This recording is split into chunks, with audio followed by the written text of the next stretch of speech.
What's up mga boss? For today's video is meron tayong i-demong Shinagawa na relay rapid. So hindi naman to mahirap ikabit, bossing. Kaya mo naman ito sa sarili mong gawa. At saka hindi mo na kailangan ng mekaniko pa dito kasi basic lang naman to ikabit.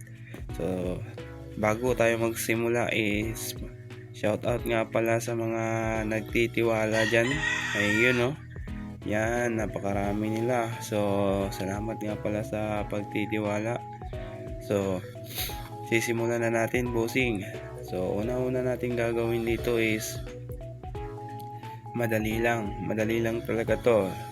Sa pagkabit nga pala nito, bossing, is meron siyang dalawang yellow. So, saka may nakalagay dito plus at minus. Dahil stock lang naman ang gagamitin mo sa rapid, pwede rin naman itong plug and play lang naman.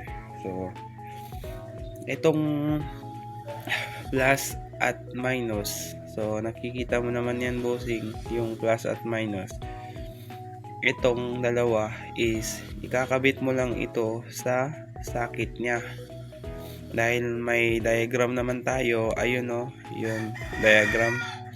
So, dyan ko muna ilagay yung diagram. So, itong black at red, bossing, ito yung para sa serbato.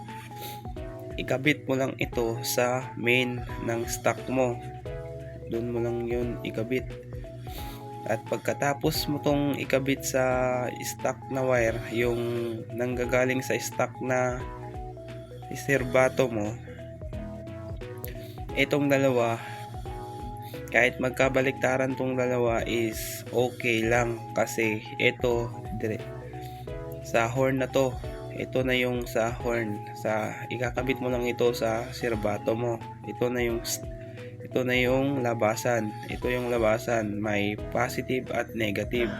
So kahit magkabaliktaran tong dalawa, okay lang kasi parehas lang sila ng color.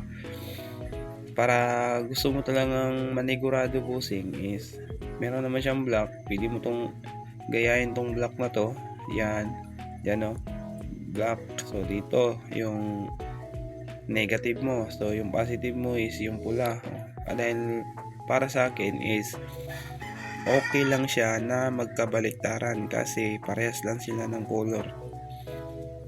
Ang sayo lang is nasan yung live, doon na. So ikakabit mo lang ito direkta sa serbato na stock lang, kasi kung stock lang naman, di mo na kailangan ng mekaniko.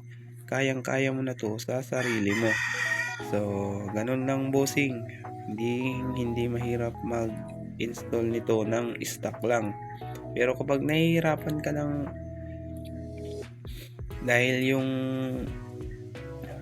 mga malakas na horn is kailangan talaga yon ng relay. So kailangan mo ng mekaniko nun kasi alam mo na, kuti-kuti, lalo na bago ka pa. So kapag stock lang naman yung kinabit mo is okay lang na plug and play lang to.